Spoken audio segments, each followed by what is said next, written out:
Welcome to the Movie Vault. I'm Ben Stanhope. And I'm Zach Lewold. And I'm Benji Wachtman. Benji is the first film professional that we've had on the podcast. Yes. Would you consider yourself a professional? Not yet. Okay, first film amateur we've had on the podcast. There we go. That's better. I did make a movie with my friends when I was 11 called Mission Maverick, but, you know, it doesn't really hold up in quality, unfortunately. Yeah, I don't these know days. if that really sizes up, but yeah. Well, it felt like it was important when I was 11. That's my film experience, and that's how I became a movie expert. Actually, was based on making that movie. No, I'm just kidding. So today we are going to look at one of Benji and Zach's favorite movies, and it's up there for me too. The Grand Budapest Hotel. Ben, way to spit on our favorite movies, huh? Well, it's in my top 100. Yeah, in my top 100. It's probably my top 50, I think, if I check my list. Well, I'm glad what we claim is gold is your trash, okay? All right? Well, you know, I might have seen a few more higher tier art films that made it about... No, I'm just kidding. I consider this a higher tier art film in my, Wes Anderson. it's Spoiled Dog. It's high tier. Yeah. I should have pulled this up earlier, but before I bring up, some of the facts about the movie, what was your experience the first time you watched this film, Benji? Well, I don't think I wasn't really taken aback, at least by the style, because I had already seen like other movies by Wes Anderson. Let's see what I think I had seen Isle of Dogs, Fantastic Mr. Fox, and Moonrise Kingdom before this, but it was still like a step above all of those because it was like the real life characters rather than the stop motion, and it was better quality than Moonrise Kingdom, and it had more of Wes's style in it. But I was impressed. It's very artsy, and I like the plot structure. I could tell why it got highly rated because most of Wes's films are like not very plot oriented, but then this one is, and so when you kind of like mesh the plot with his style, it makes for something like really good. Yeah, I think for me, I think I watched this in like 2016 or 17 or something, and I had not seen any Wes Anderson films, so I'd probably not seen any art films either. So when I was watching this, I was like, okay, this is so weird, but I think that's why I liked it, because I thought I was like getting into that weird film culture, but really it's like a face level film, like for people who know what it is. But I think the parts that I liked was how quirky the characters were at the same time as how maybe unpredictable the plot was, just because a lot of the movies that I had seen before this, being a little kid, still am, but as I was watching this, I've only seen movies that are straightforward, stuff like that, but watching this was actually pretty cool because I was like, oh wow, that person just died. Oh wow, that person just said that really inappropriate thing or something. It's just kind of like I enjoyed not knowing what was going to happen, and I like the famous actors in it too. That added a lot to it. So, well, in order to, I was like, what did I think of this movie the first time I watched it? Because this was like the second time I think that I watched this movie when I watched it this week, and then I remembered, I wrote a review about it on Letterboxd, so this could be embarrassing or really good depending on how this goes. But a 4.5-star review from Ben Stanhope. This definitely made it on Rotten Tomatoes. Also, it got a 92% on Rotten Tomatoes, so definitely high critic ratings, generally speaking. So I said, Wes Anderson is a man of peculiar style and taste. Fortunately, it is the style that always wins me over, which is kind of, I'm not really sure. Had I watched another Wes Anderson movie before this? Anyway. This movie is so fun from start to finish. I wanted to know everything about the weird alternate history European world that Anderson created. Ralph Fiennes and Adrian Brody have such a good chemistry, which binds... Wait, Adrian Brody played the villain. Okay. Well, there's a couple errors in this. It's kind of a hard movie to rate. I could see it going up to a 5 or down to a 4 depending on how I process the movie. I'll probably have to watch more of Anderson's work to compare, but for now, this is my favorite. So I would say that most... You wrote that much for each review? Not all of them. I mean, I'm a lot more lazy nowadays, and I watch a lot less movies than I did at this time last year. But yeah, I mean, I would basically, the director of this movie, Wes Anderson, is he has a very definitive style. It's one that you do not question who directed the movie. Once you know who Wes Anderson is, any one of his movies, you'd be like, that's him. Well, I haven't seen Bottle Rocket though. I haven't either. Oh, okay. That one might be less so distinctive because it was his first movie, but especially once he gets past Rushmore, which is still very odd. But like, I think the Royal Tenenbaums is where he really like ironed out like his style, which tends to have like a lot of people. Like he has it's an ensemble cast usually. And they're just a whole bunch of everyone's. Like in this movie alone, you got Ralph Fiennes as the main character, Adrian Brody, who I referenced incorrectly. I think I was trying to reference Tony Revolori. There you go. Tony Revolori, who is playing Zero Mustafa. And then even Edward Norton, Jason Schwartzman, who's in every Wes Anderson movie. Jude Law, Bill Murray, and Owen Wilson make their obligatory appearances. So You forgot Jeff Goldblum. And Jeff Goldblum, who also makes an obligatory. I've heard his movies described as like a traveling troupe of Hollywood actors. Like imagine like they were going from town to town performing little plays. That would be like Wes Anderson, how he directs his movies. That makes sense. Yeah. I think so you're talking about the different movies. I think my second favorite would have to be Isle of Dogs, and I haven't seen a lot of the other ones. I've seen Fantastic Mr. Fox, and that would probably be my third. But I really like Bryan Cranston in that movie because, I mean, you don't get to see him obviously, but the older dog that he plays and stuff is just kind of nice. And it's like, I think, correct me if I'm wrong, I think that movie's a little bit more heartfelt than the other Wes Anderson movies, in my opinion. Yeah. Isle of Dogs. It's very like touchy-feely compared to the other ones. I'd say this one is less touchy-feely. I mean, it can get you in some parts, but the majority of the movie is, fun plot, interesting things going on. So Isle of Dogs was my first Wes Anderson movie, and it was really weird, but like I liked it like right away. Like I started watching it and I was like, actually, like, what is this? Like, what am I watching right now? But I really liked it like right away. The problem I have with Isle of Dogs though is I feel like I watched it a second time recently, and one of the things I noticed is there's like a lot of complexity visually, like almost too much. Like it's almost like overstimulating some of the things that happen. I did notice that, but overall it's pretty good. Yeah. So this movie was released in 2014, directed by Wes Anderson, screenplay by Wes Anderson, edited by Barney Pilling. We don't usually say the editors, but they don't get enough credit for what they do. They definitely don't.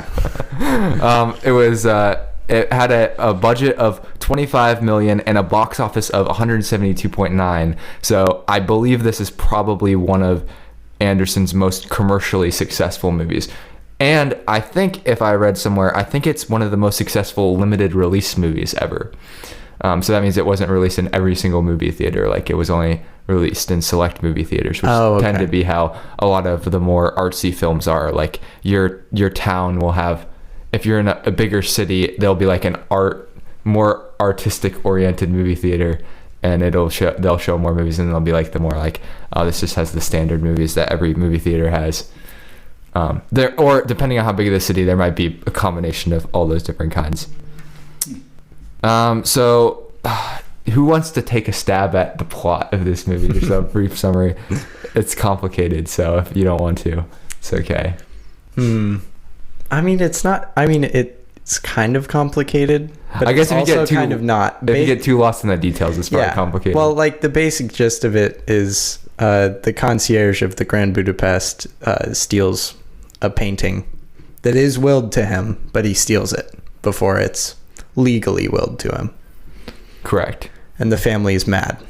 Yes. That's pretty much it. and also, so that coincides with the invasion of a Nazi Germany-esque. Do they refer to them as anything? It's like a fascist regime. Yeah, fascist regime that's supposed to closely resemble the Nazis that invades the what is the country called? Let's see. I don't know. It's Lutz. Or is that one? No, that's one of the towns. Let's just look up where is the Grand Budapest Hotel located. Actually, I heard that this it was called the Grand Budapest Hotel, but it's based more on Prague in the Czech Republic. So that's interesting.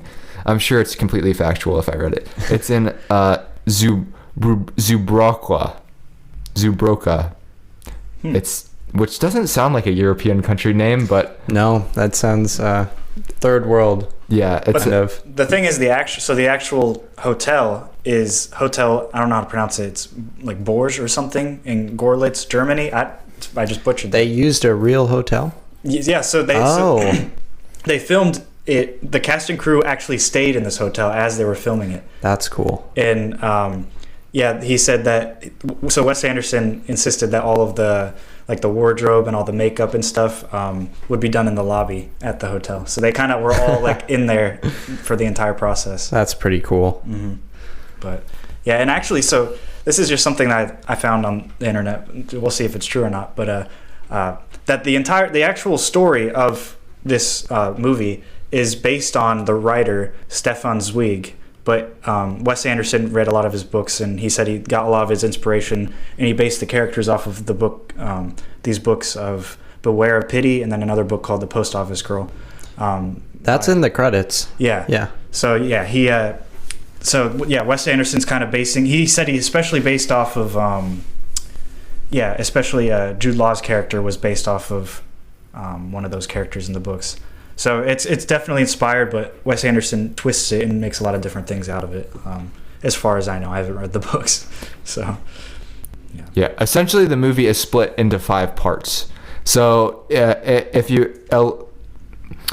the part 1 is just giving a little background about M. Gustave. Now, pre-part 1, in the prologue, is the convoluted. Can you explain how does the story get to the viewer? Like, it's it's like it's a girl with a book that an author wrote, and then we see the author years before this girl, and the author tells about how he writes the book, and then it jumps back a couple years earlier and talks about his interaction with the person that drove him to write the book. And then it jumps back even earlier to the actual story of the guy he's talking to. So, if you can keep track of that, yes, this is another thing that Wes Anderson has dabbled in, is the like story within a story. It's actually probably fairly common in a lot of his movies, because Fantastic Mr. Fox opens up as a book, not as many layers, but since it's a book based on Roald Dahl's, like I think it's Fantastic Mr. Fox as well. Oh yeah, it just that's like right. opens it up right as a book. And then I think the French Dispatch also has somewhat of this style where it's like they go into the French Dispatch and they're like reading articles, and the articles become the movie, and it's they're split into little vignettes. And I just watched The Life Aquatic with Steve Zissou. That was like the last movie I watched before I watched this movie, and I can't remember. I don't think that movie has as much meta referencing, but it still has a significant amount of his style. It's pretty linear. The Life Aquatic is, as far as I remember. Yeah, much more linear, maybe than. Oh, this movie is fairly linear once you get into it. M. Gustave is the concierge of the Grand Budapest Hotel, and he takes his job very seriously.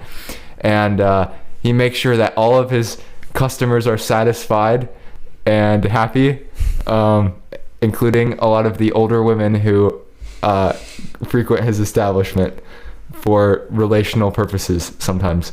So he's definitely an odd person to be running this hotel, but he's definitely somebody who has a lot of charisma, I would say. That's for sure.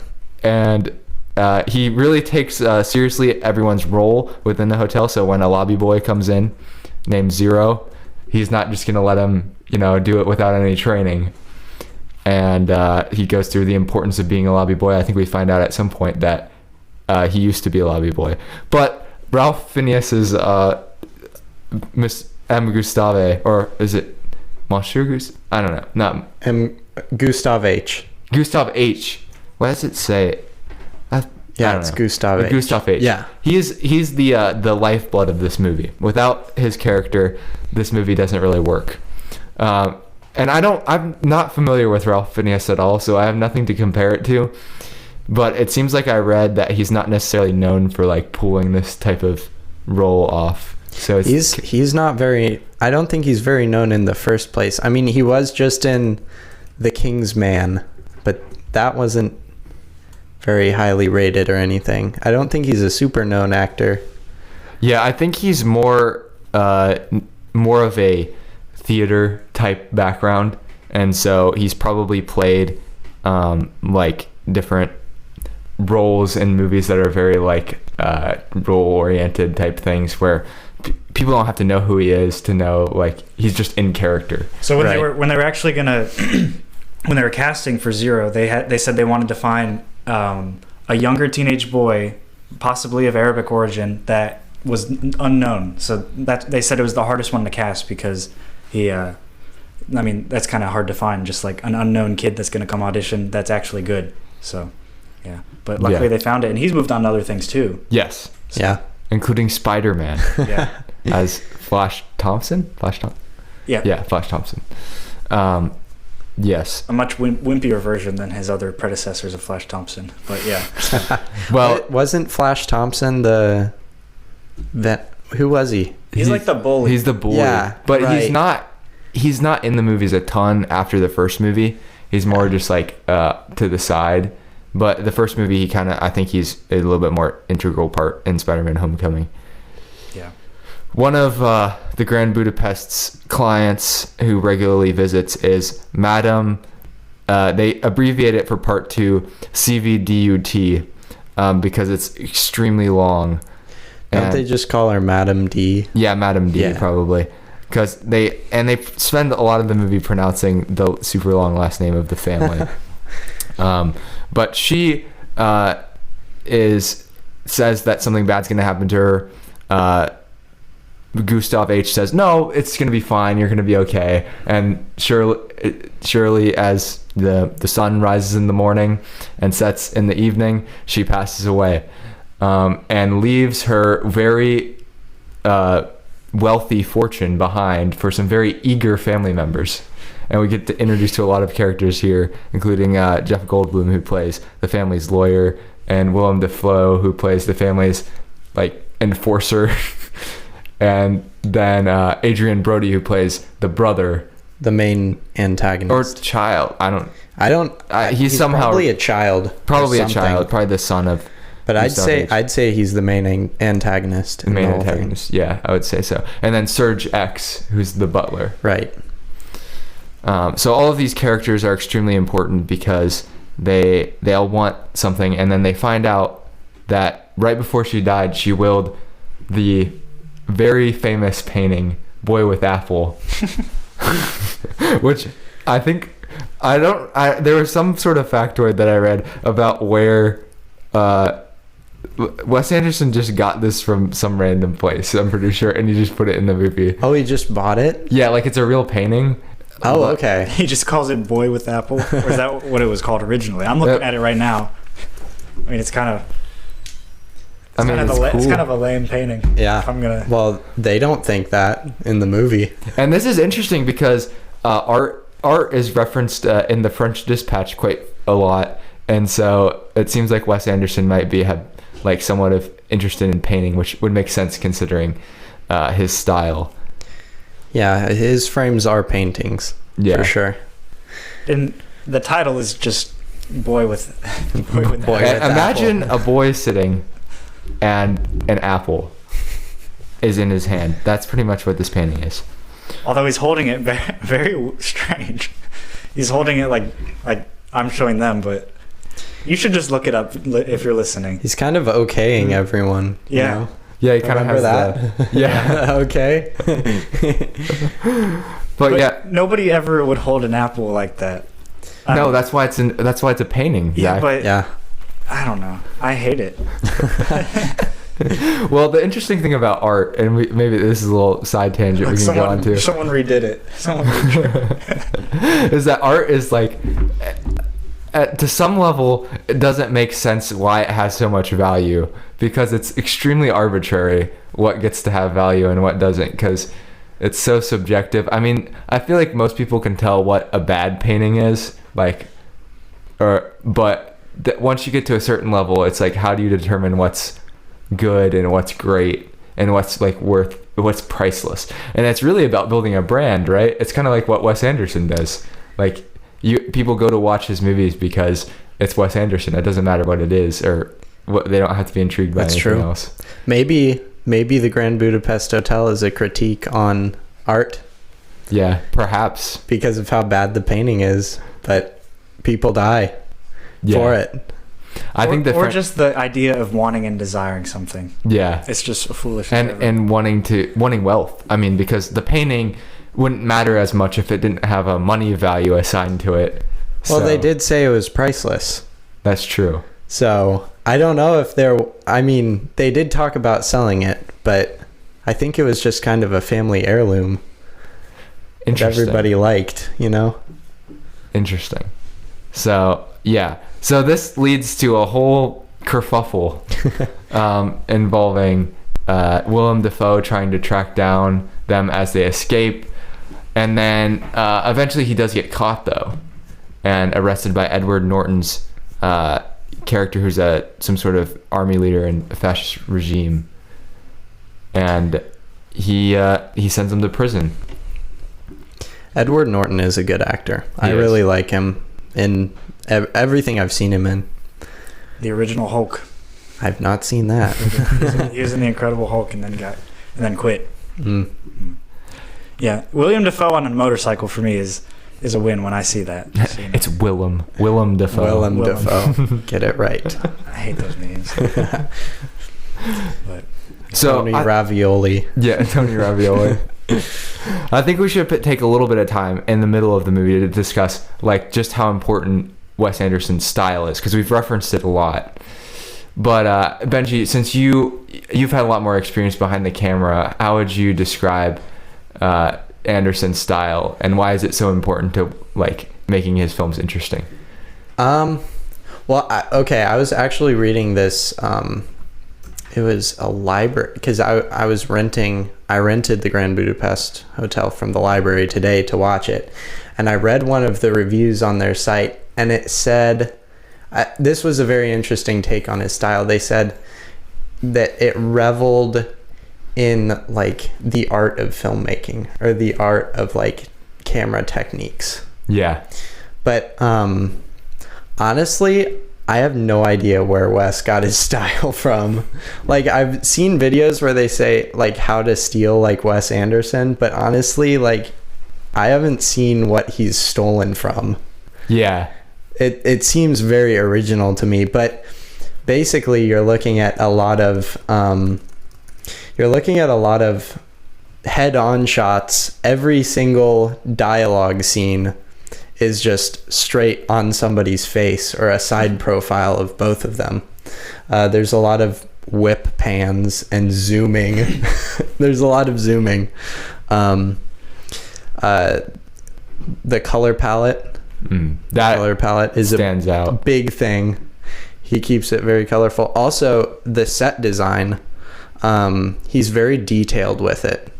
Like, if you'll notice, there's all these like intricate things, like all these texts on stuff. I just noticed that. I was like, wow, he's got some good like set designers. Yeah, and every set is symmetric.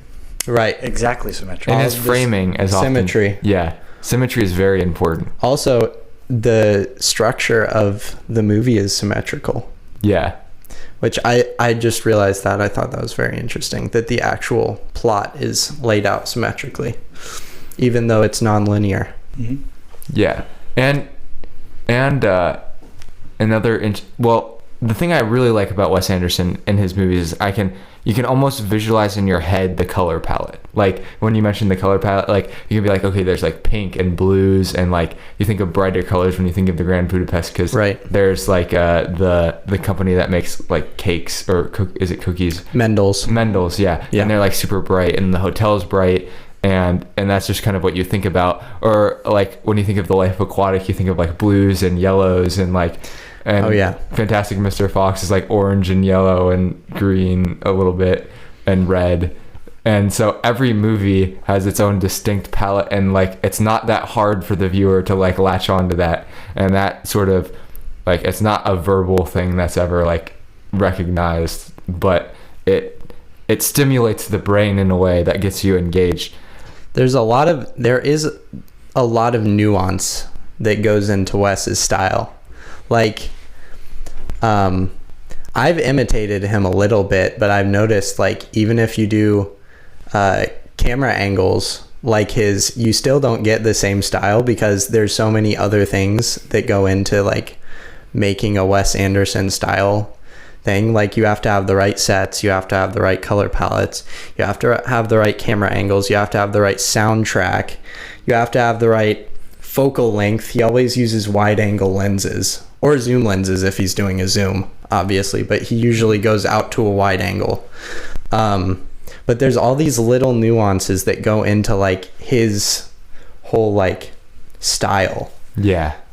You have to use miniatures. You have to have this whimsical dialogue that just kind of like flows. The like dialogue, that's another thing. It's like snappy, and everyone's timing is just like boom, boom, boom.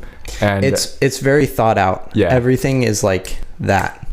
Because like every head turn, everything is planned. It's almost like every movement from every actor in his movies is choreographed exactly, at least in his newer ones, is something I've noticed. Yeah.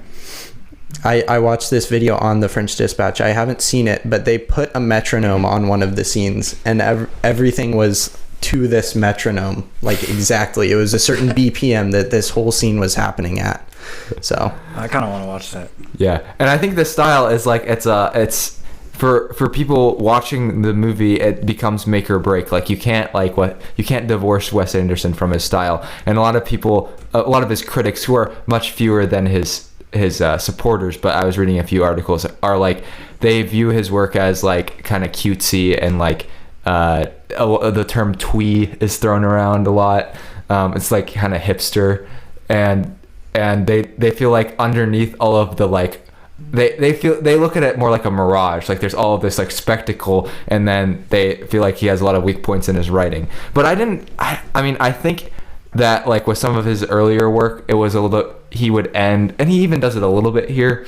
He ends sort of, he doesn't let you have like full satisfaction, and he has a lot of characters that are like kind of like depressed and like I'm thinking of like the Bill Murray characters. Oh yeah, Bill Murray is always depressed. Yeah, and he's always depressed in every movie pretty much that I've seen him in. But well, he just retired from acting the other day. Wait, are you serious? Mm-hmm. Because he has I think some kind of condition that his daughter posted about. Oh no. Wow. He even announced like I watched it, like after they made The French Dispatch, he like announced to a crowd that him and Wes Anderson were making their next film. Really? So yeah. I don't know if they finished filming on that or not, but I hope that's right. Yeah, I hope he makes an appearance in that at least. Yeah. It's not a Wes Anderson movie without Bill Murray. Right. He is in every single one of his movies except for Bottle Rocket. Yeah. And which Owen Wilson is in, right? Yeah. And even Bottle Rocket, Wes Anderson tried to get Bill Murray onto.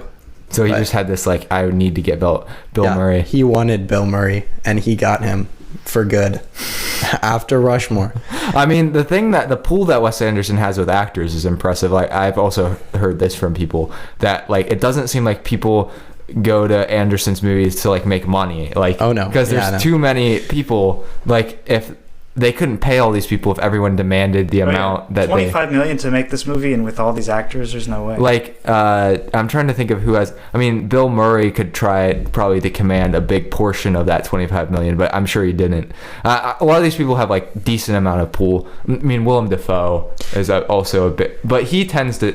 He's somebody who he wants to do like he'll do bigger stuff probably so he can keep doing like smaller stuff, because he wants to be seen as an actor who's more like serious. I don't know how to describe it. Like there's actors who people tend to view as like higher artists, but that you don't Yeah. get paid more to do that, unfortunately. So you sometimes have to do a Spider-Man No Way Home. Right.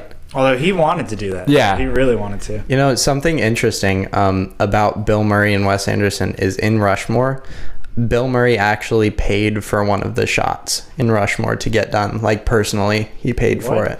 Mm-hmm. That's crazy. He only got paid, if I'm remembering correctly, I think he only got paid like $5,000 to be in it.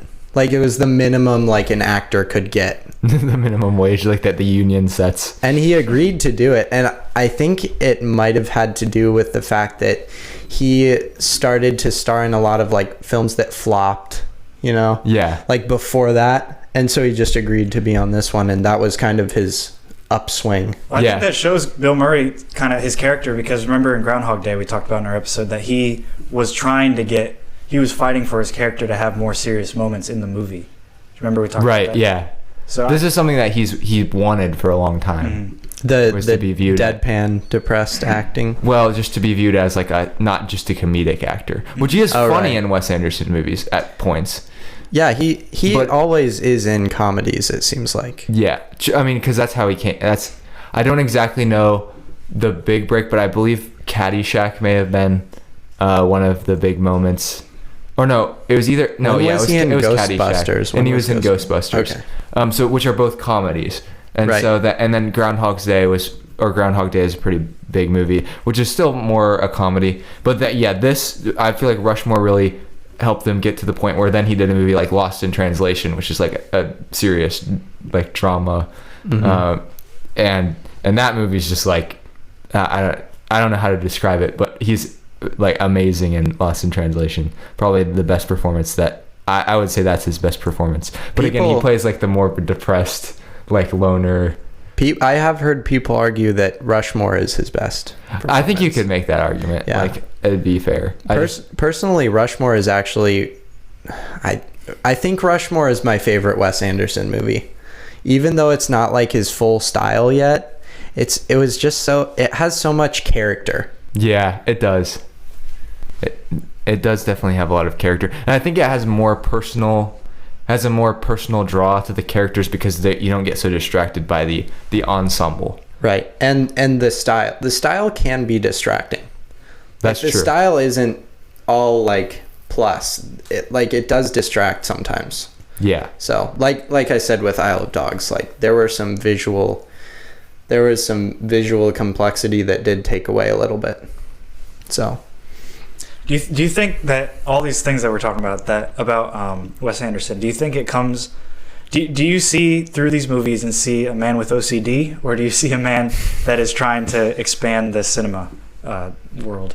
I feel like I don't feel like he's trying to expand the cinema world. Like I think he's doing this because he wants. Like I think he's just doing his thing. Yeah. So he has OCD. He's an OCD. Yeah, I think guy he has OCD. That turned out great. Yeah.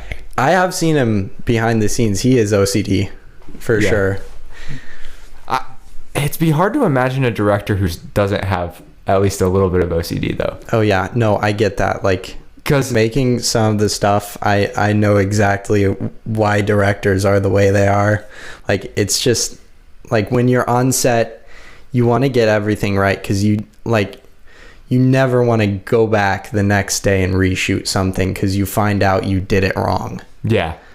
So like if you don't get the shot right when you have the shot set up, like, yeah, you just have to get it right. That's because I've heard stories of like certain directors like David Fincher like retaking shoots like 100 times before. Oh yeah. And just like I'm sure like a majority of those shoots or of the scene that they did were like fine, like they would have worked pretty well, but he wanted to keep going until he had the perfect moment. And not a lot of directors are afforded with the financial ability to do that because it does cost a lot of money to shoot a movie, especially once you get into the higher budget. But if you can prove yourself under pressure, which is where a lot of directors do end up having some of their best movies come earlier on in their career just because they're constrained by the limits. Quentin Tarantino's what's the Reservoir Dogs? Yeah. Is that what we watched? Yeah. Oh. Pizza. Ooh. What time? Is this a perfect transition, Ben? Yeah. Okay, we got some pizza for y'all. This is not pizza for the listeners, by the way. This is just pizza for us. You can't have any. It's actually not for Ben either. So what's going on?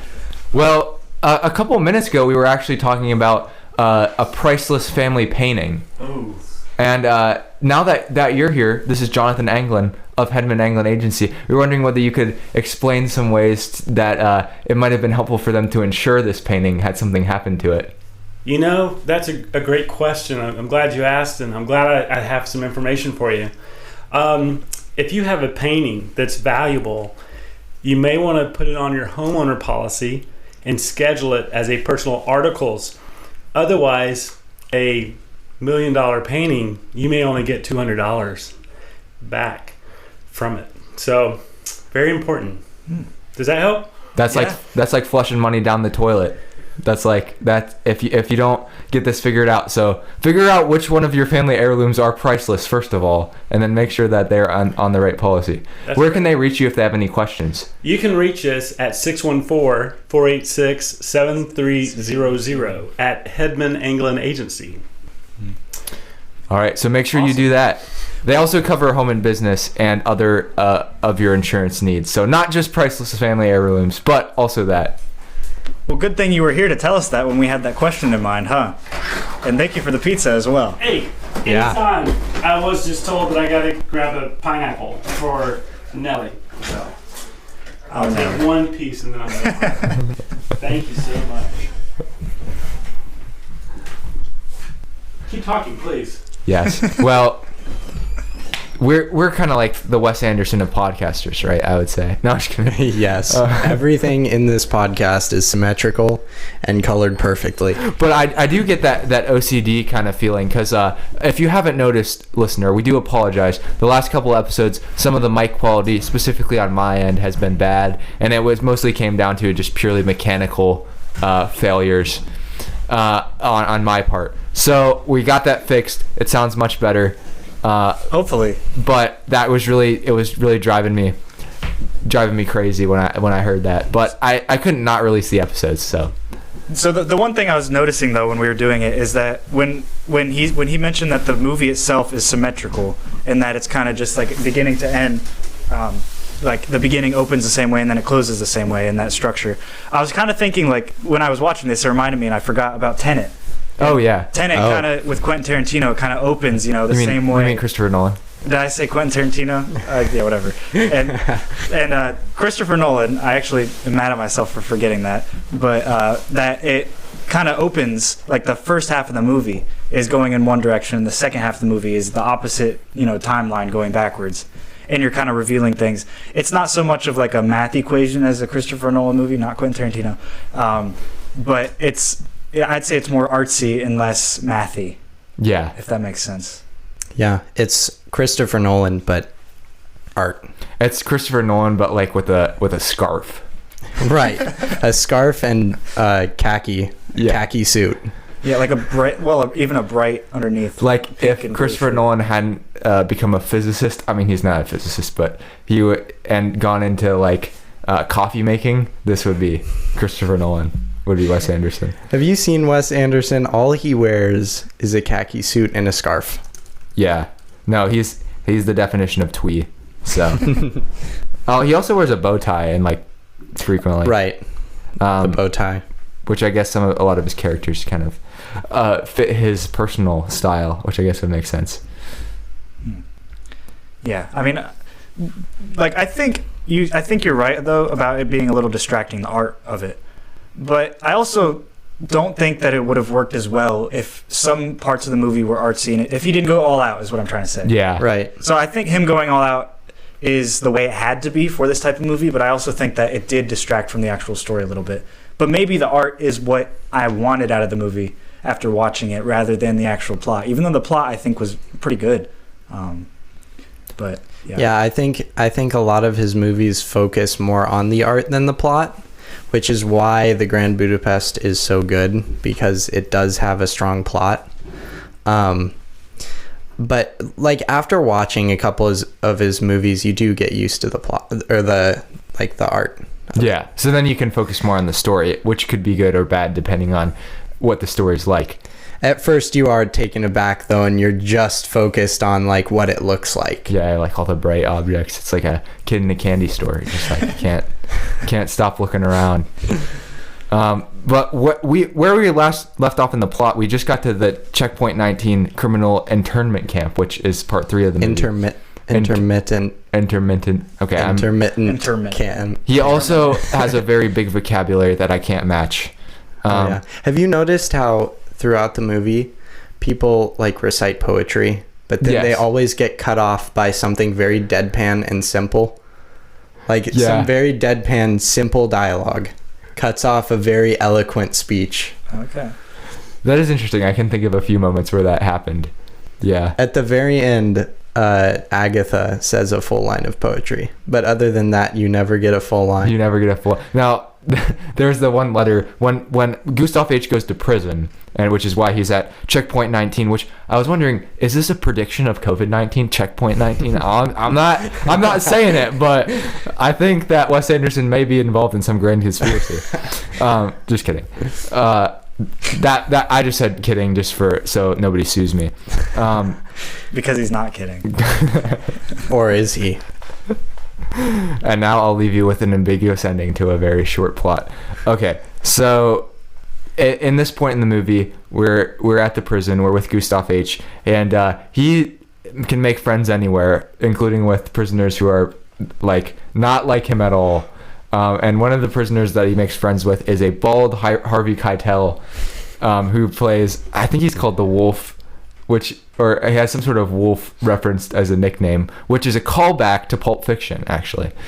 Really? Well, I don't know whether it's a purposeful callback, but he is called the Wolf in Ben's mind. Pulp Fiction. It's a callback. Yeah. I also, that was something that I was like, oh wow, that's very detailed, and I guess everyone has to praise Quentin Tarantino at some point.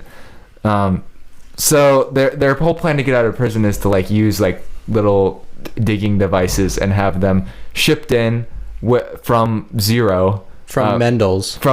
Zero's girlfriend. Through Zero's girlfriend Agatha.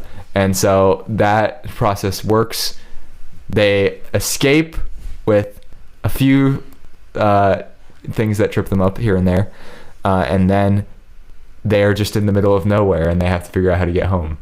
In that scene, well, the guys do have a van that they run away in. That's true. They have a van already. In the scene where they're in the prison and he's slapping him, that was real.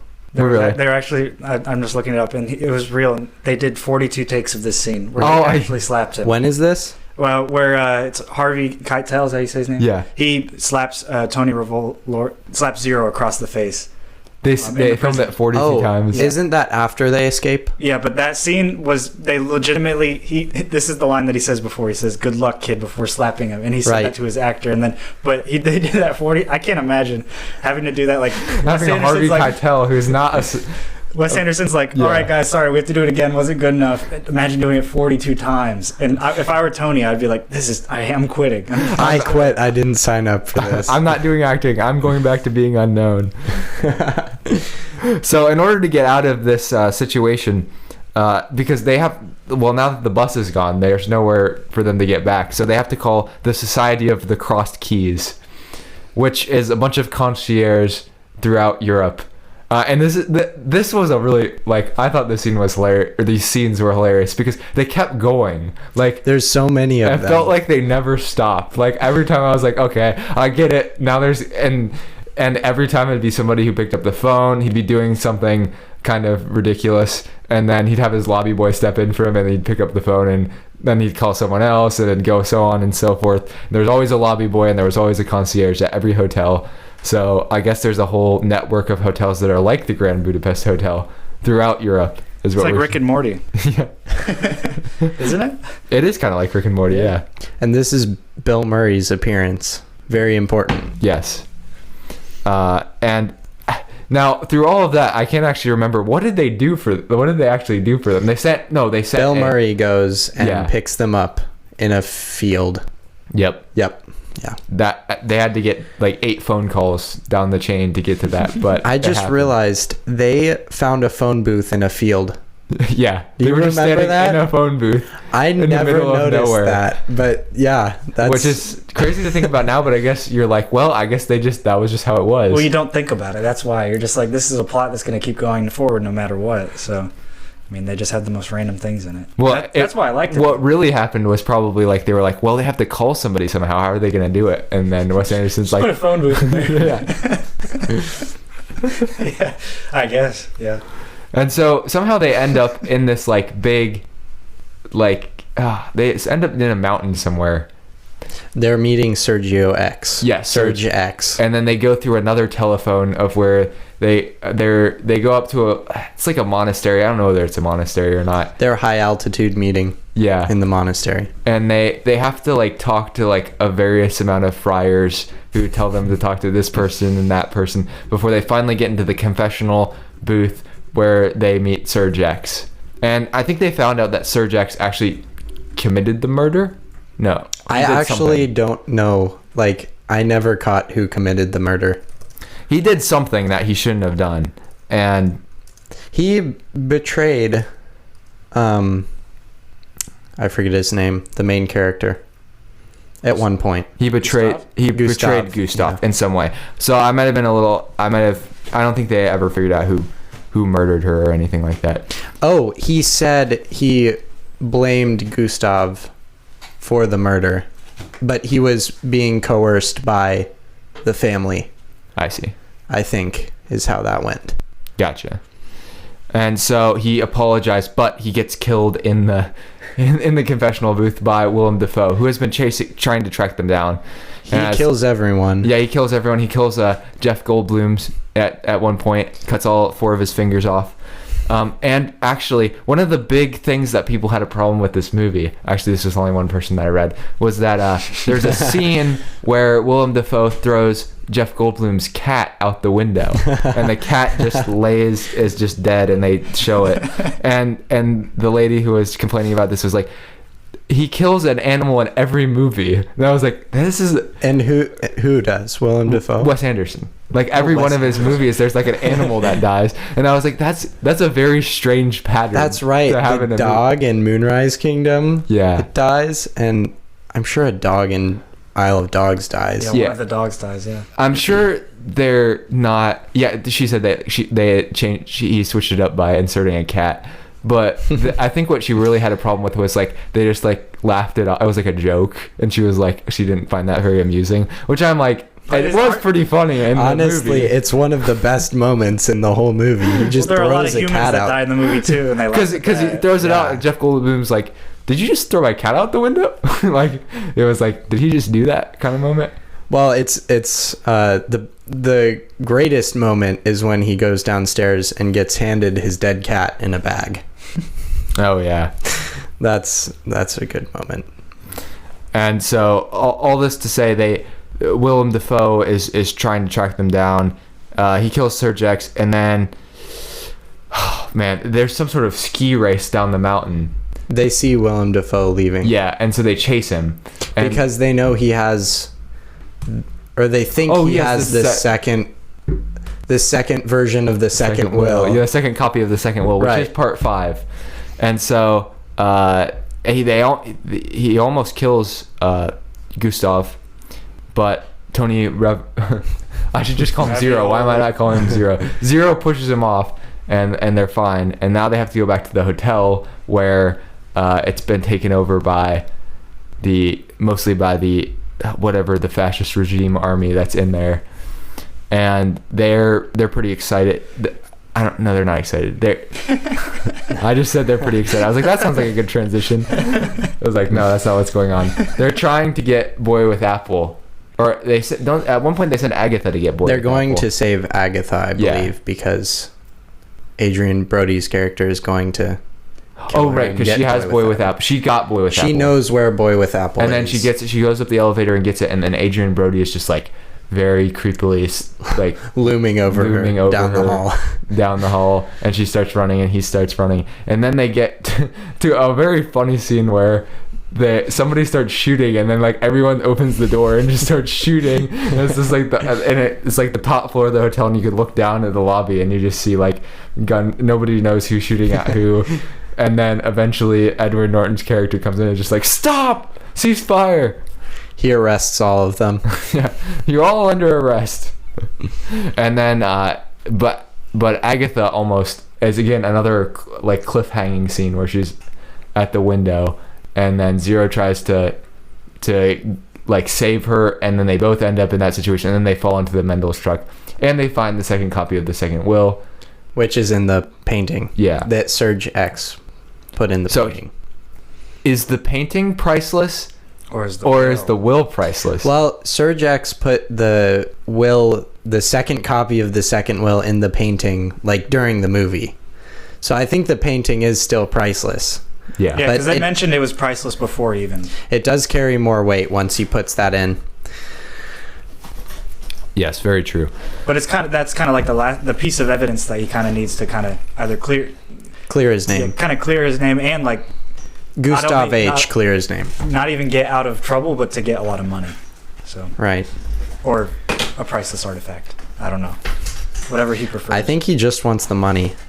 Because he does mention liquidating Boy with Apple. He's just like, that Boy with Apple painting would look really good in my living room. No. So then Agatha and Zero get married. Gustav presides over the wedding. He doesn't live very much longer, and then they wrap up all of the like Mr. Mufasa, who is Zero, talking Mufasa,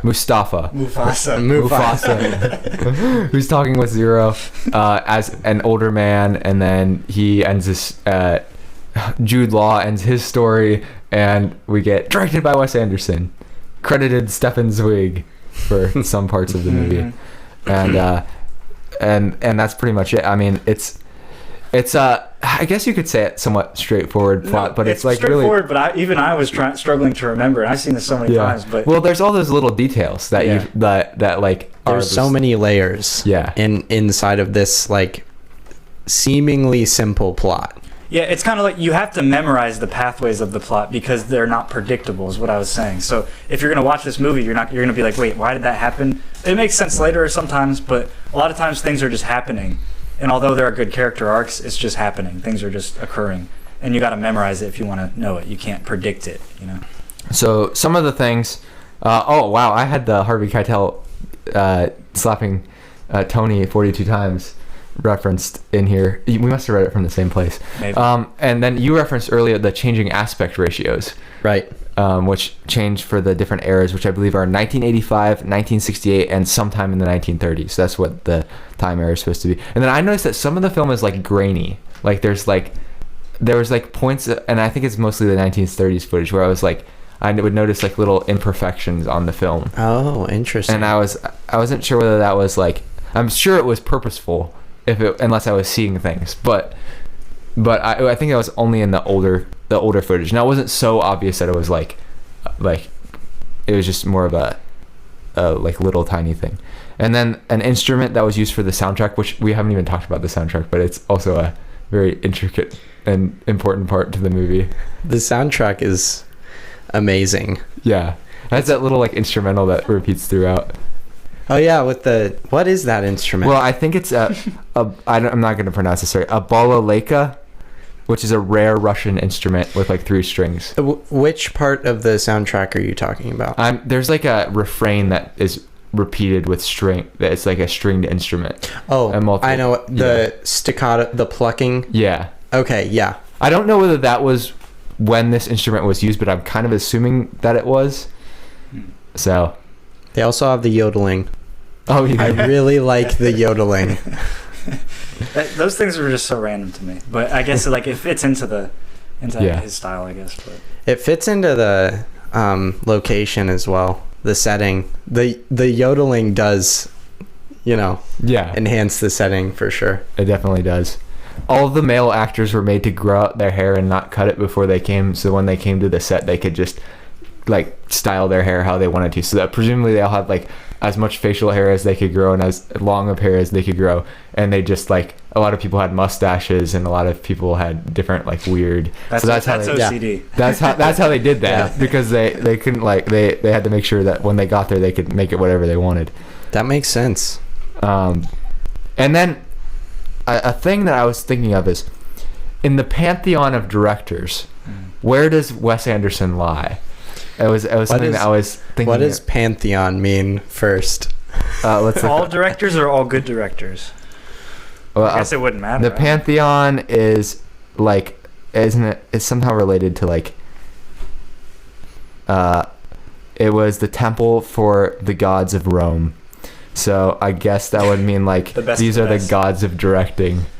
I'd say he's in. If it's just the best directors, he's top 50th percentile. Top 50. I feel like he's higher than 50th. He's But if he's definitely higher than that. But of all directors, of all directors, he's like top 5th percentile. I was about to say 5th percentile. But of all good directors, But I'm thinking like 30 good directors. yeah. So I was trying to think of like who I. On So a scale of Michael Bay to, I don't know, Christopher Nolan or whatever the other guy's name is, Quentin Tarantino. Quentin Tarantino. Where Or does like- Wes Anderson fall? or like Francis Ford Coppola. Of course, he made a lot of like bad movies. It's hard to like Yeah, really. Do you judge a director by their greatest accomplishment or the Yes. consistency of their work? Wes Anderson is consistently a single like Yeah, because I would call 4 Wes out of Anderson. 10. I would call Wes Anderson very consistent. Yeah.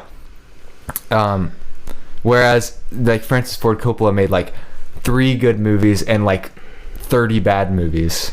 That's the case with the So- Shawshank Redemption director, isn't it? Like He I've might have never directed really like 2 good movies, maybe. Yeah, I've never really heard his name mentioned very much at Jonathan all. Demme, or no, that the Jonathan Demme's Silence of the Lambs, I believe, might be a different person. If I were rating directors, I'd do it by consistency. Oh, Frank Darabont. Yeah, because like when I think of Quentin Tarantino, I'm like he made 10 movies and like most of He's them. made 9. Okay, if you count. He's making one if more. you make count Kill Bill as one movie, he has directed 9 movies, and they're all very quality productions. Right. Whereas some of the like Ridley Scott's made several good movies, but also has like a bunch of like mediocre to bad movies in his filmography, or like some people, it's like Nicholas Winding Refn, who I don't know if you've heard of. He's made a couple of good movies, but he hasn't made enough movies to be like up there. But it's hard to compare. Like you're comparing apples to oranges when you're comparing like Wes Anderson to Tarantino or Christopher Nolan. But Right. I would say that it seems like those guys were a little bit more influential on how movies will be made in the future than Wes Anderson will be. Honestly, I think Wes Anderson is pretty influential, though. He definitely is. Well, we reviewed Jojo Rabbit. Mm-hmm. I feel like that's a movie that was heavily stylized and Taika Waititi. Yep. yeah, Yeah. and influenced by Wes Anderson. So it might be kind of which niche you're like. He definitely commands a part of the market of influence. Have you seen? Have either of you seen The Hunt for the Wilder Yep. People? Yep. Yeah, that has some people say like Andersonisms. That's also Taika Waititi, right? Yeah. Yeah. So yeah, because there's like types, the way the dialogue is constructed and things. Also, like, The funeral scene in that movie. yeah, the funeral scene. Some of the shots. The what is it? What's the word? I guess the compilation of things like when they're showing the kid that's like being really naughty. Yeah. Oh Like, yeah. That's pretty Anderson-esque. That's true. Where they like cut back and then they'll like show something. Yeah, that Right. makes sense. Yeah, so I guess we've determined. I don't know where I would have him like in my personal rankings. I feel like he was lower than I expected. Like he was definitely not like in the top 10. But What is your top 10? right now I have listed. Now should I go by favorite or best? Because I have David Lynch as number 1. Favorite or best? Meaning what? Define favorite versus best. This is a weird, like, imagine a Venn diagram. Like, I like this movie and I know this movie is good. And Right. there's like a sweet spot in the middle that I guess you combine them both. So that's probably how you should try to. But like, my favorite movie is Donnie Darko, but I would not say it's the best movie ever made. Okay. or by any stretch of the imagination. It's not even. I don't even know whether it's like that good of a movie. Like it's just good. Come on, it's good. It's a good movie, but like compared to like some of the like legendary movies, it's probably pales in comparison. But like personally, I like it a lot just because it connects with me in some way. Okay. Yeah. Not sure what that insinuates. But okay. Well, I don't know what characters in there you would connect with, but yeah. I connect with the atmosphere of the movie. Okay. But yeah, I would go David Lynch at 1. Wait. Is this favorite or best? We'll say favorite. Okay. Denis Villeneuve at number 2. Okay, you could really go either way with these because it's either Villeneuve or Tarantino at 2 or 3. I can't decide. Martin Scorsese at 4. Coen Brothers at 5. David Fincher at 6. 7th, Paul Thomas Anderson. And then after this, it's like I don't think I figured out the order. But but the people that I would consider after this, they're like on a different, like a lower tier, but like still really, really good. Are Gus Van Sant, Lars von Trier, Nicholas Winding Refn, Ridley Scott, Stanley Kubrick. See, this is where I'd be like, if I was gonna say best, I would have Stanley Kubrick higher. What about Pete Docter? Isn't Finding Nemo one of your favorite? Yorgos Lanthimos, Wes Anderson, Edgar Wright, and Steven Spielberg. And there's probably other people, but like he might. I don't know where he would shake out on that list for me, but he could end up being in the top 10, or he could be like. But I feel like pretty consistently top 20. Okay. And some of these people, I feel like I haven't watched enough of their movies to like have a great. But I think the thing that he lacks that some of the directors at the top have is Nolan should be somewhere on here too. I forgot him. Yeah, where is he? I'm sort of a Nolan hater, but like not really, because I do really like him. I just like to be a contrarian sometimes, and a lot of people like Christopher Nolan, so it's easy to try to take the other side. But like David Lynch is really good at capturing like an atmosphere, and a lot of these directors are sort of and Denis Villeneuve too. They like make you go whoa, like they draw you into the world. Yeah, is what you're saying. Yeah. Whereas Anderson, I'm like, this is really cool, but I don't get that sort of same feeling from his movies. Yeah, they definitely aren't as immersive. Yeah, I think it's due to the style. Yeah, is why I feel like they're not as less immersive. realistic as if you would be there, kind of. Right. Yeah. Like Denis Villeneuve. Well, I don't even know how to pronounce it. I've been pronouncing it wrong for most of the time. His are very like Prisoners is very realistic. Yeah. Yeah. Realistic to a sense. Yeah. It definitely draws you in though. Even Arrival is like realistic. Oh yeah. I was like, well, this is the most realistic portrayal of aliens coming to Earth that I could think of. Like that's not super realistic, but at the same time, the way he portrays it makes it feel like it is. Now, remind me of some of the films David Lynch has done. He's known for Mulholland Drive is probably his most famous movie, and then I've watched 2 of his other movies, Blue Velvet and Eraserhead. But he's sort of if there's a certain side of film nerds who like really salivate over David Lynch movies, and they're like bizarre and kind of disturbing. Okay. And they tend to like take you. They introduce you to like a world that's like perfect, and then they like take the characters and they like put them in this like dark world, and they like he explores the like. But he's also he's an artist. He was like a painter before he became a director. So a lot of his movies, he'll just make very deliberate choices that are just strange, that are just because he thinks it fits whatever style he's going for. So the cohesiveness of his plots don't tend to be a strength because they're a lot more surreal and abstract and loose, which some people really like and some people don't like. But that's what creates the feeling. So that's why he's not Anderson-esque in that, like Anderson is and Nolan both are very like their plots are extremely like thought out. They're there. You don't have to add things in your head. Right. So with Nolan you do a little bit. Yeah, Nolan you have to think, but definitely there's an answer. He's making an equation and you can figure it out. Is what I would say. Yeah. Although he does leave some loose ends in some of his movies. Anyway, Inception.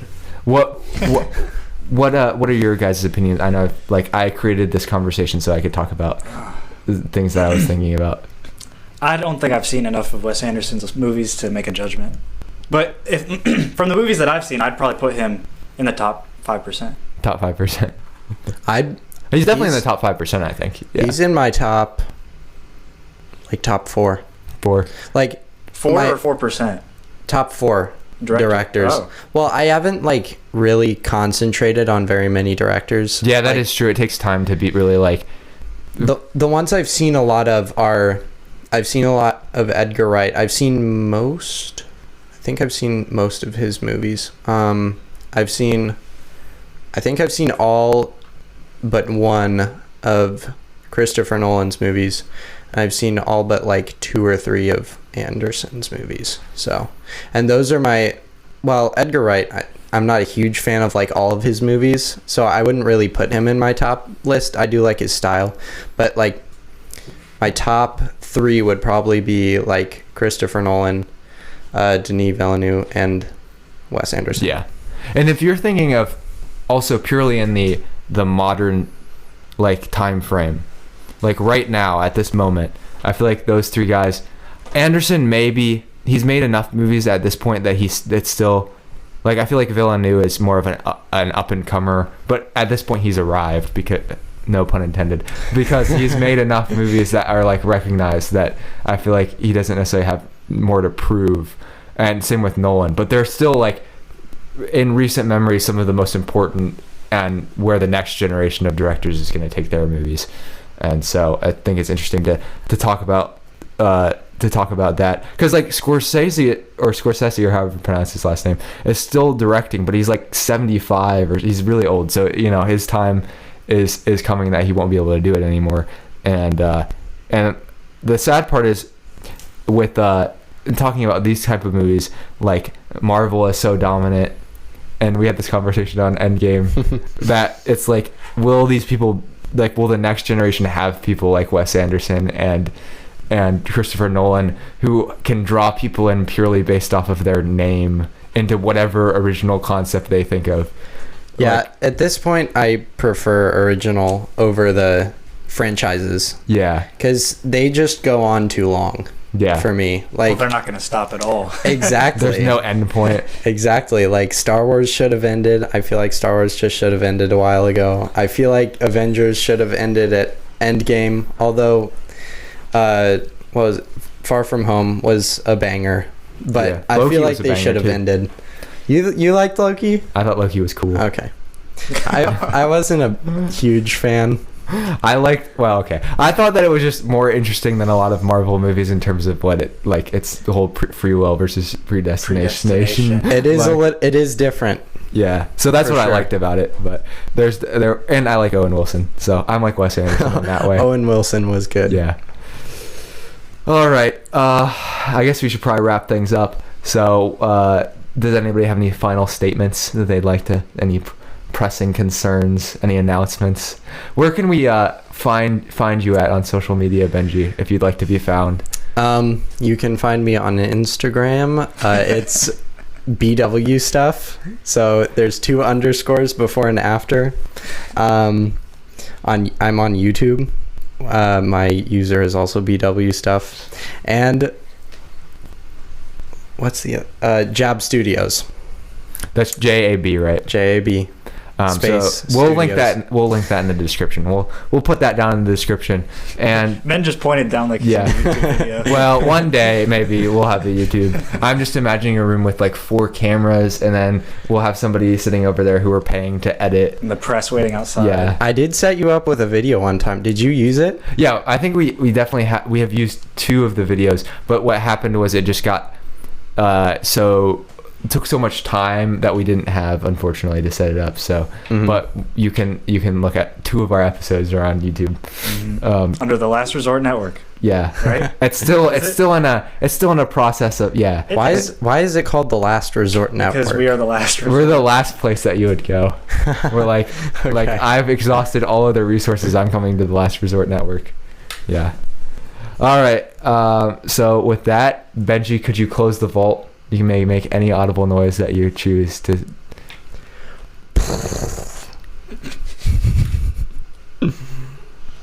Is that good? That was good. That was great. It was good.